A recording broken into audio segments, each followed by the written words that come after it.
اعوذ باللہ من الشیطان اللعین الرجیم، بسم اللہ الرحمن الرحیم۔ اس ویڈیو میں آپ کو کچھ پھلوں کے نام اردو اور فارسی میں بتاؤں گا۔ چلتے ہیں اپنے درس کی طرف۔ سب سے پہلا لفظ آم۔ آم کو فارسی میں انبے کہا جاتا ہے۔ اس کے بعد لفظ کیلا۔ کیلے کو فارسی میں موز کہا جاتا ہے۔ اس کے بعد لفظ سیب۔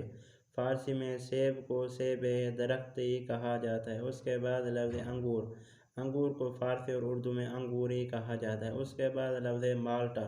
مالٹے کو فارسی میں نارنگی کہا جاتا ہے۔ اس کے بعد لفظ آڑو۔ آڑو کو فارسی میں ہلو کہا جاتا ہے۔ اس کے بعد سٹرابری۔ سٹرابری کو فارسی میں توت فرنگی کہا جاتا ہے۔ اس کے بعد لفظ گاجر۔ گاجر کو فارسی میں ہویج کہا جاتا ہے۔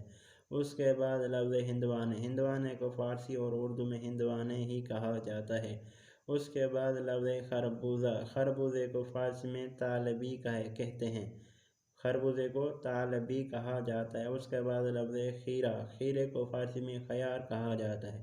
کھیرے کو فارسی میں خیار کہا جاتا ہے۔ اس کے بعد لفظ انار۔ انار کو فارسی اور اردو میں انار ہی کہا جاتا ہے۔